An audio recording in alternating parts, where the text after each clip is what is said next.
असताना स्वतःच्या पोटच्या रक्ताच्या नात्यातल्या लोकांवर करतात, दुसऱ्यावर करत नाहीत, म्हणून संतांची बरोबरी नाही. देवोपकार करत असताना भक्तावर कसतो, दुष्टावर करत नाही. आणि कोणावर उपकार केला असता तर त्याला महाभारत घडवायची गरज नव्हती. आंधळ्याचे पोरं गादीवर बसले काय आणि पंडूराजाचे बसले काय, काय घेणं होतं त्याला. पण ते भक्तावर प्रेम करत आहे. पांडव भजन करत होती. पाहती पांडवा खंड वनवासी परी त्या देवाशी आठविती किंवा आळविती. म्हणजे वारकऱ्यावर भक्तावर प्रेम केलं, स्वतःचा संसार मातीत घातला. द्वारकेचा राणा पांडवा घरी 56 कोटी यादव, त्याच्यातला वज्र नावाचा एक वंश सोडून दिला. वज्र वज्र फाले गुरुजी भागवतात वर्णन आलं. वज्र जर सोडून दिला तर त्याचं एकही लेकरू वाचलं नाही. सगळे मैरेक नावाची दारू पिऊन मेले. आता त्या दारूला आता काय नाव आहे नाही, आपल्याला काय अभ्यास नाही त्याच्यामुळे सांगता येत नाही. पण पुराणात तिला मैरेक नावाची मदिरा म्हणत होते. ती पिऊन त्याचे 56 कोटी यादव मेले. कशा करता? त्या आंधळ्याच्या पोट्ट्याच्या माईनं शाप द्याला. सरळ गांधारी म्हणायला काय हरकत नव्हतं मला, पण मला लांबून गाडी आणा वाटती. डिझेल बाहेरचं आहे ना, है की नाही? घरचं डिझेल असल्या माणूस मधला मार्ग पाहिजे. हे बाहेरचे देवीचं तेल देवीला आणि भूते आला गाईला. ताण घ्यायचा पनळा वाटा आलं, मोरी वाट गेलं. काम धमंग त्याला. ज्याला भावाची लेकरं सहन होत नाही तो नुसता डोळ्यानं आंधळा नव्हता, तो वृत्तीनं आंधळा होता, तो अंतकरणाने आंधळा होता धृतराष्ट्र. हो. आणि हे कौरव 100 नालायक का होते? अरे आपल्या काकाचे 5 सहन होत नाहीत, भडे आहोत, आणि तुम्हालाच तुमचे 100 जणांचा झेंडा आवडतोय. ही हलकट होती. ह्याच्यातला लय हलकटपण आहे. दुर्योधनात इतका नालायक होता. आई समान असणाऱ्या भाऊजाईला मांडी बसवत होता. मी नाही म्हणत त्याला दुर्योधन, त्याचा पाहुणा आहे तुमच्या गावात, काय ताण नाही. मांडीवर बसलं आई समान भाऊजाई. हलकट आहे तो, हलकट आहे. त्याचे 4 प्रमेय जर ऐकले ना, त्याच्यातला एक सांगू शकत नाही, कारण मी पुरुष आहे आणि ऐकायला मावले आता, त्याच्यामुळं सांगू शकत नाही. इतका हलकट दुर्योधन. हो. मग यांना मारलं आणि पांडवायला गादी दिली. पांडवांना गादी देण्यासाठी संसार मातीत गेला. हो जाऊ द्या, पण भक्तावर कृपा केली, उपकार केले, दुष्टाला संपिलं. म्हणून संतांच्या यादीत नाहीत. पण संतांनी दुर्योधनापेक्षा नालायक लोकांना मार्गाला लावलं. आपण सारखे करीत आपण सारखे करीत काळ वेळ आपण सारखे करीत नाही काळ वेळ तया लागी.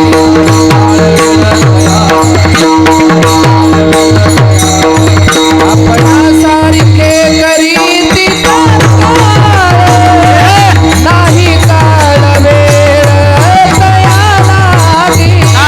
नाही काळ वेळ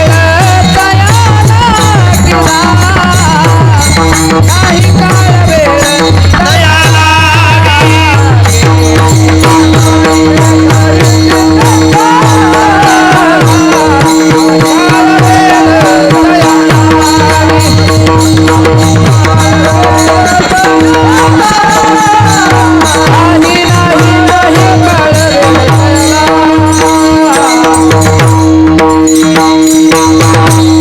संतांनी पशुचा विचार केला नाही, पक्षाचा विचार केला नाही, माणसाचा विचार केला नाही, स्त्री आहे म्हणून तिचा विचार केला नाही, जातीचा विचार केला नाही, नालायकाला भेटले की त्याचा उद्धार केला. हे संतांचे उपकार 1 नंबरचे आहेत. बघा, तुम्ही चांगला मनातून आशीर्वाद द्या. बाळ्या छान बोलल तुमच्या आशीर्वादावर. गोलोकात 19 खुर्च्या होत्या. काय सांगू आता संतांचे उपकार. 19 खुर्च्या होत्या. त्या 19 खुर्च्यावर 18 सत्पुरुष बसलेले होते. ती खुर्ची सगळ्यांना मतदान टाकल्यावर भेटती, हे डोक्यातलं काढून टाका. ती खुर्ची आचरणशील माणसाला भेटती आणि असे 18 आचरणशील लोक होते त्याला त्या 19 पैकी 18 खुर्च्या सापडल्या आणि एक खुर्ची शिल्लक आहे. ती शानी माणसं होती, कोणाच्या खुर्चीवर बसत, ती जशाल तशी खुर्ची. फक्त ही 18 जण विचार करत होती ह्या खुर्चीवर कोण बसणार आहे. काय सांगू आता, संतांचे उपकार सांगतोय. कोण बसेल, कोण बसेल.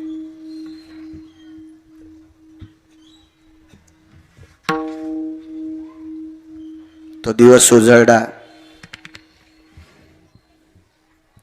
एका दिव्य तेजस्वी विमानात बसून एक ज्योत आली. एरवी पुराणात त्या विमानांना पुष्पक नावाचं विमान म्हणतात. एरवी रावणाकडे जे 14 विमान होते त्याला वेगवेगळं नाव आहे. कामक नावाचं विमान, प्रभदत्त नावाचं विमान. 12 विमानांची नावं घरी गेल्यावर बघा. मोबाईल मोठाली आहे तुमच्याकडे. 14 पैकी 2 सांगितली. पुष्पक नावाच्या विमानात एक दिव्य तेजस्वी ज्योत आली. गोलोकात ते विमान येऊन टेकलं. त्या गोलोकातल्या अधिष्ठानातून 2 साधू उठले. पुष्पक विमान आलं म्हणे. आता 19व्या खुर्चीवर बसणारा कोण साधू असेल. पाले गुरुजी विचार करत होते. बुवा कोण साधू असेल तो, कोण कोण असेल. सगळ्या जणांनी 18ची 18 लोकांनी उठून पाहिलं तर त्या विमानातून एक महिला उतरली. साधू म्हणले, अरे हे विमान चुकून इकडे आलं वाटतंय. हे इकडे कशाला आली बाई. त्या विमानातल्या पार्षदांनी तिला उतरवलं. समोर फुलं टाकली खुर्चीपर्यंत आणि त्या स्त्रीला सांगितलं, आमची माय या फुलावून त्या खुर्चीपर्यंत चलत जा. त्या खुर्चीवर ती महिला बसविली. देवाच्या 2 पार्षदांनी तिला प्रणाम केला आणि येतोत म्हणले. बसली ती शांतपणे त्या खुर्चीवर. ती शांत बसल्याच्या नंतर 18 जणातले 2-3 जण जरा येड्यावानी करू लागले.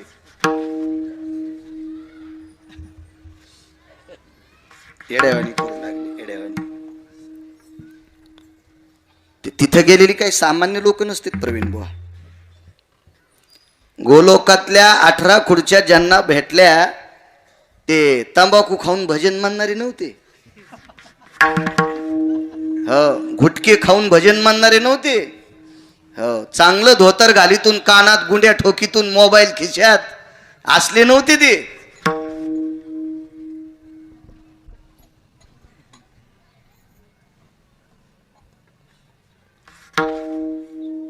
एक कोटीचा मोबाईल घेतला पाहिजे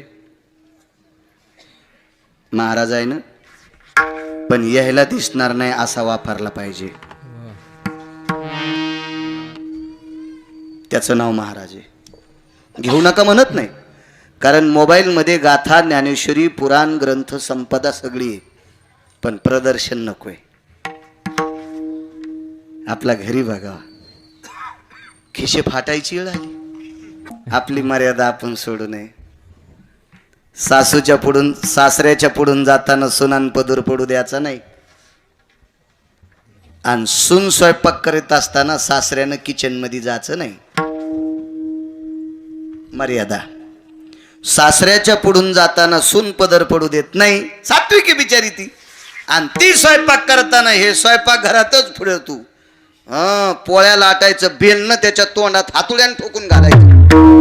इकून निघलं पाहिजे, इकून. तो तिथं कशाला मरायला, तुला ताट लावायला ना तिथं ती डायनिंगला. आचार सहित आहे, मर्यादा आहे, आपण आपल्या पाळायच्या. कशामुळं पाळायच्या सांगू. लोक लय मानते तो, आम्हाला लय मानते. मी नको म्हणत होतो. माझ्याकडे 1-2 सर वगैरे आळंदीला यायलो म्हणून दर्शनाला आलते. नको म्हणले. ते म्हणले या महाराज, काय हरकत नाही. किती आदर करतात लोक, किती आदर करतात. हा, किती गोड वाटायले धोत्रातले वारकरी बघा ना. काय गोड वाटायले, किती गोड वाटायले. फिल्मी सृष्टीतला गुलजार नावाचे गायक होते. नकाते साहेब, ऑस्कर नावाचा पुरस्कार भेटला विदेशातून. ऑस्कर नावाचा पुरस्कार भेटल्याच्या नंतर तिथल्या लोकांनी सांगितलं आमचा पुरस्कार घेत असताना सुटाबुटात यावं लागेल. त्यांनी सांगितलं तुमच्या पुरस्कारावर फुल्ली. ऑस्कर पुरस्कार मोठा असतो म्हणते नाही का. आपल्याकडे दादासाहेब फाळके म्हणून दिला जातो महाराष्ट्रात, विदेशात नाही येतो तो ऑस्कर नावाचा पुरस्कार असतो. त्या पुरस्कारावर फुल्ली मारली. समोरच्या व्यक्तीने विचारलं हा पुरस्कार शक्यतो कोणाला भेटत नाही. ते म्हणले मला दिला का, तुमच्या गायनावर आम्ही फिदा झालो. त्या व्यक्तीचं नाव होतं गुलजार नावाचा गायक, जातीनं मुस्लिम होता. मुस्लिम समाजाचा गुलजार नावाचा फिल्मी सृष्टीतला गायक. त्यानं पुरस्कार नाकारला. पुढच्या व्यक्तीने विचारलं का, मी जीवनभर पांढऱ्या कपड्यावर गायन केलंय, पांढरा पॅन्ट आणि पांढराच झबा, मी याच्यावर फिल्मी सृष्टीतलं गायन केलंय, 5 मिनिटाकरता शोटापोटात जाणार नाही. पाले गुरुजी, फिल्मी सृष्टीतला गायक इतका जपतोय, आपण किती जपायला पाहिजे हो. आपण ज्ञानोबा आहे तुकोबारायची पायी खेत. विठाला विठाला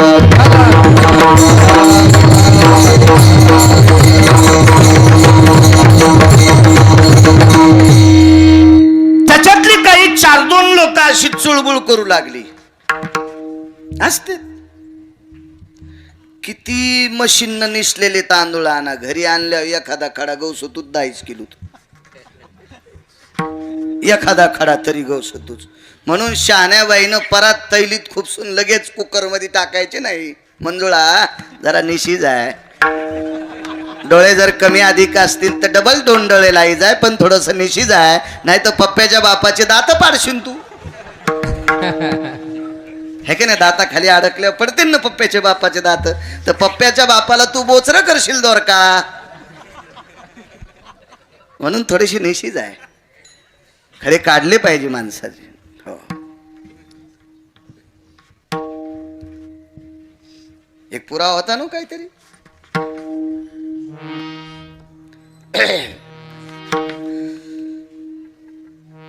ते निसलं म्हणजे मग भीती नाही, मग खडा नसतो त्याच्यात.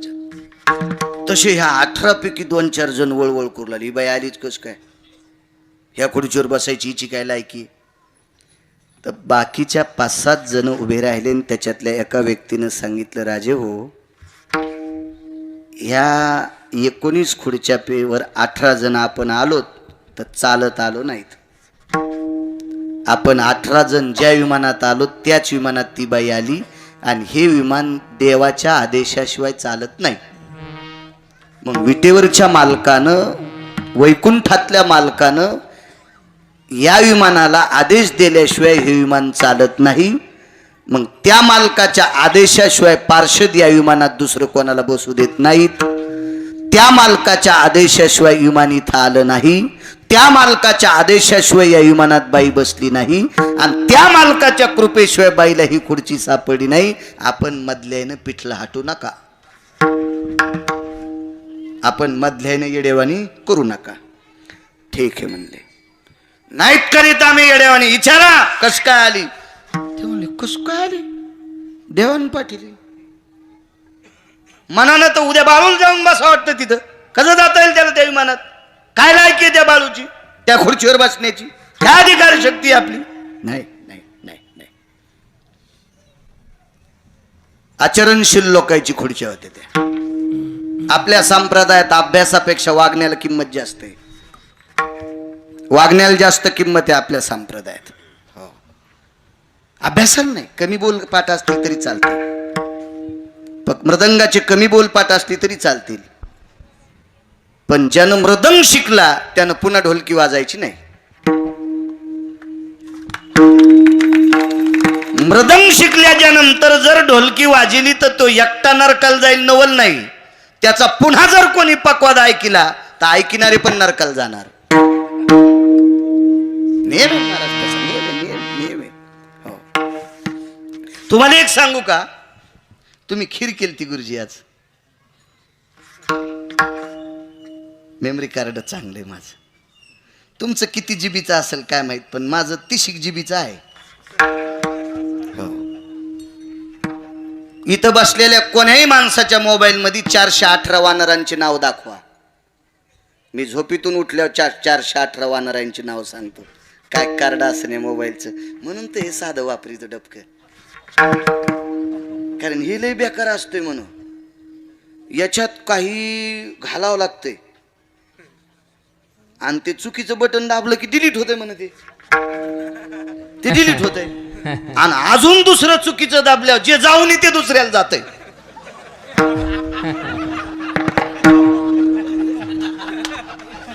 हसले गेले.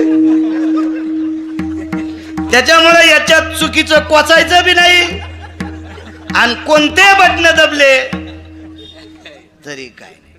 आणि पप्याच्या माईला संशय नाही. पप्याची माय म्हणजे माझी बायको.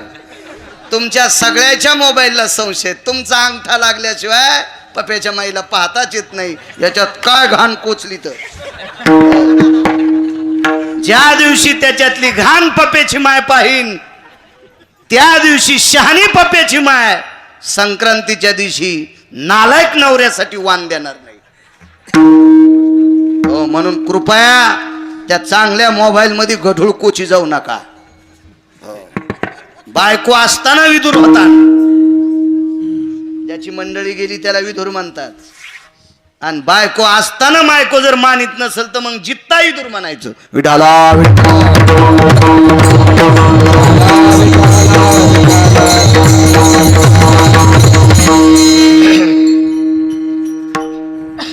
खीर त्याच्यासोबत जर कढी असती ना तर खिरीत घातलेला चमचा कढीत चालतो. वाक्य नीट ऐका. खिरीत घातलेला चमचा कढीत घातला तरी चालतो, पण कढीतला चमचा जर खिरीत टाकला तर सगळंच इचकत. म्हणून ढोलकीवरला जर पक्वाद्यावर आला तर चालतो, पक्वादावर आला तर, पण पक्वादावरला जर तिकडे गेला तर समजायचं कढीतला खिरीत आला.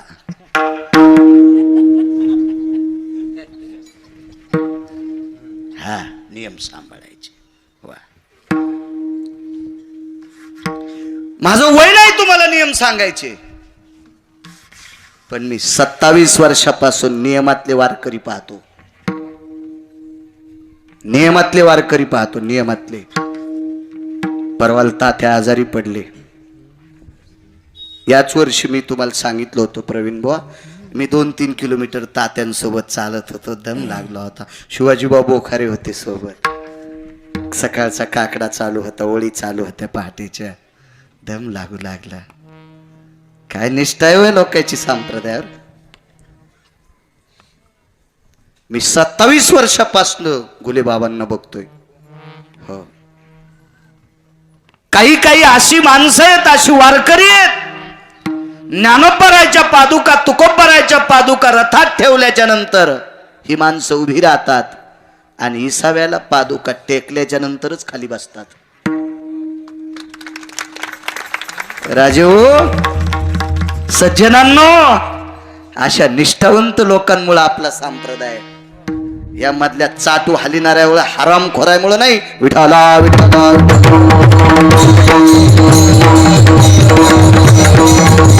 आणि तुम्ही पण निष्ठावंत माणसांना मानी जा, देव तुमचं कल्याण करील. हो, तुम्हाला बाकीचं ऐका वाटतं फाले बुवा, तर भारतात खूप स्टेज आहेत हलकट पहाचे. हे एकच स्टेज आहे इथं फक्त पवित्र पहा. या स्टेजवर गढूळ खराब करण्याचा प्रयत्न करू नका. तुमच्याकडे किती पैसे असू द्या, पण या स्टेजवर गढूळपणा नकोय. तुमच्या चपला बोटा सगळं पाया पडतो. विठाला विठाला.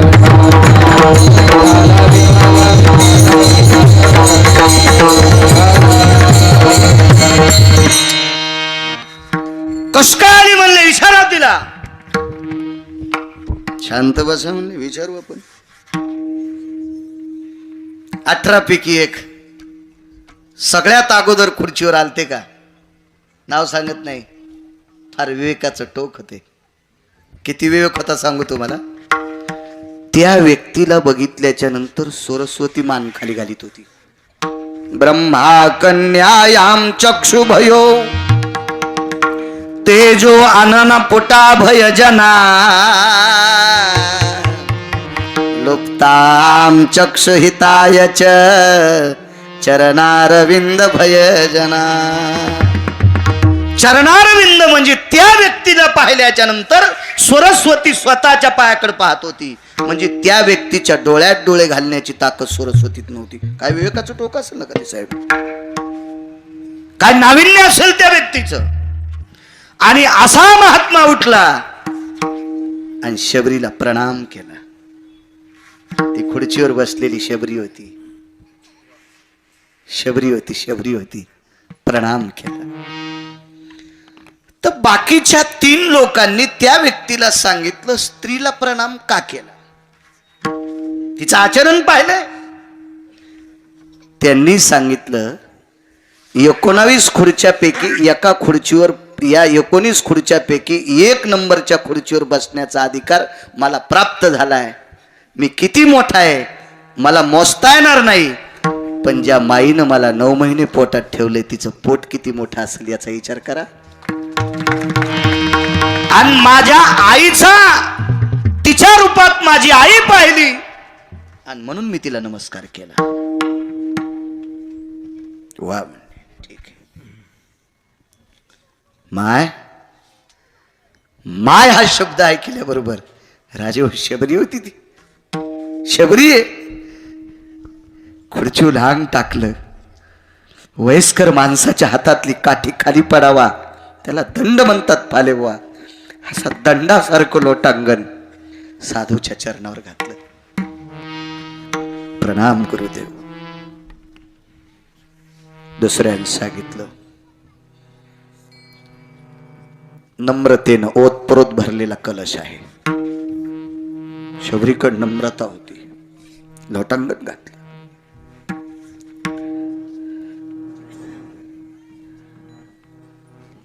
हात जोडे माय, एक बोलू, बोला.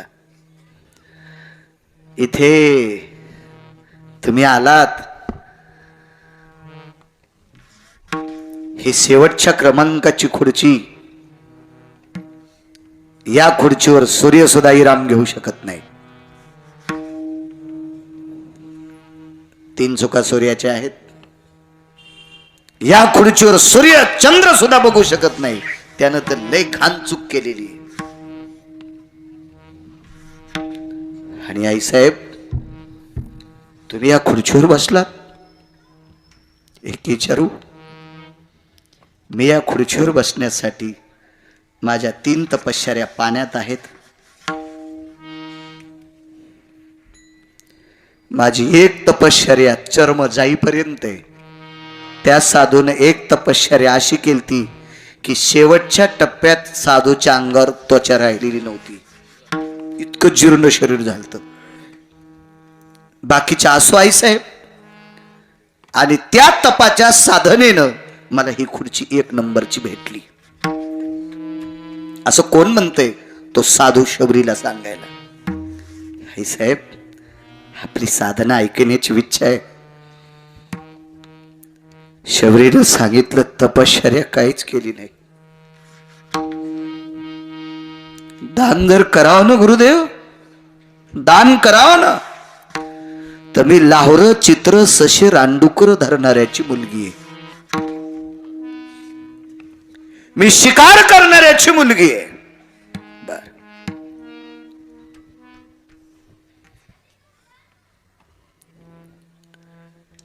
बाई तुझे आई बाबा आजही मांसाहार करतात? जी. आई बाबा नाहीत माझे, पण भाऊ भाऊजाई भाचे भाच्या सुना आजही मांस खातात. मग बाई तुला त्याच घरी विमान न्यायला आलत? नाही. पतीचं नाव सांगता येईल? नाही. लग्न झालं नाही. का झालं नाही? माझ्या लग्नामध्ये एवढ्या एवढ्या का असतील इतक्या बोकडांची दावण कापल्या जाणार होती. तितक्या जीवाची हत्या वाचावा याच्या करता मी कामाला इस्तू लावला. सामान्य ताकद आहे. संसार थाटायचा होता शबरीला. संसार पण आपण संसार थाटल्याच्या नंतर इतके जीव मरतेत आणि एवढे जीव आपल्या संसारातल्या 16 संस्कारापैकी एका संस्कारात कापल्या जातेत. आपल्या संसाराला का सुरुवात भेटतील त्याच्यापेक्षा संसारातच पडायचं नाही. हेच तू लावला काडी वळडी का असलेला काडी वळडी. मी जंगलात गेले, हे प्रकरण ऐकत असताना 6व्या क्रमांकाच्या खुर्चीवरच्या साधूच्या डोळ्यातून पाण्याचे लोट वाहत होते. काय त्याग आहे तिच्या जीवनात. त्यागाचं मूर्तिमंत स्वरूप रामायणात शबरी होती. काय त्याग आहे शबरीच्या जीवनातला. माय घरून निघाली कुठे गेली. एका साधूचा आश्रम झाला.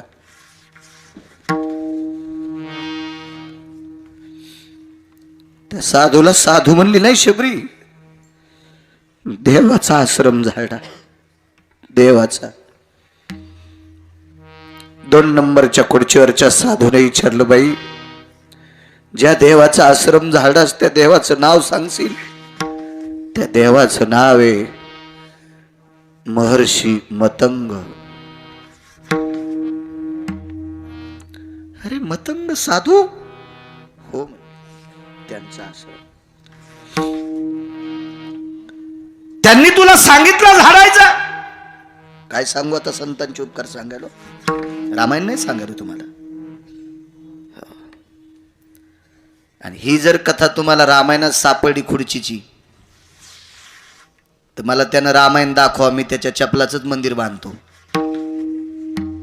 मग मला काही येताना इकडं मुळा मोठा नदीत नाही सापडलं. त्यासाठी दुसरं पुराण पाहायचं. फाले गुरुजी मोबाईलला वाईट म्हणणार नाही. राजकीय व्यक्तीनं मोबाईल बघायचा, राजकारणातलं बघायचं. काही माणसं राजकारणात कशी मोठी झाली, ती राजे कसे झाली ना कधी साहेब, त्यांना कसं जय प्राप्त झालं ते मोबाईलवर पहा. तुम्ही शैक्षणिक क्षेत्रात काम करता गुरुजी. शैक्षणिक क्षेत्रात नाना प्रकारचे क्लास, काय अमकं काय तमकं काय, कोण कसा झाला, तुमच्यासारख्यांनी शैक्षणिक क्षेत्रातलं बघायचं. माझा शेतकरी राजा असेल, अमक्या देशात काय सुविधा आहेत, तिथं काय यंत्रणा आहे, तिथं कशा प्रकारची करतात, आपण काय करावं, कशी खतं घालावी, म्हणजे गाई किती पाळावा, किती शेणखत, किती गोमूत्र, काय करावं, कसं होईल, निर्विष अशा प्रकारचं धान्य कसं पिकेल, याच्याकरता त्या सुविधा मोबाईल मध्ये पहा. विद्यार्थ्यांनी शिक्षणाचं पहा. आमच्या लोकांनी गाथा ज्ञानेश्वरी पुराण पहा. काय फाटकी फुटकी चित्र पाहून आपले पूर्वज नरकाला जातील. कोण सांगितलं तुम्हाला हे बघायचं. फार फार गरज आहे. तुम्ही कुठलंही पुराण बघा, मोबाईलवर सापडल. वेळ नाही लोकांना चांगलं बघण्यासाठी. वेळ नाही लोकांना. वेळ नाही.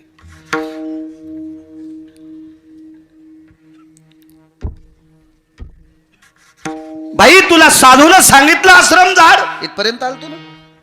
नाही, मी मनानच झाडा. तुला कधी भेटली. शबरीने आश्रम झाडायचा. साधू स्नानाला गेल्याच्या नंतर मतंग ऋषी पंपा सरोवरात स्नानाला जायचे आणि स्नान करून येऊस तर आश्रम साफ व्हायचा. मतंगाच्या आश्रमावर शिष्य होते, आळीपाळीनं झाडायचे.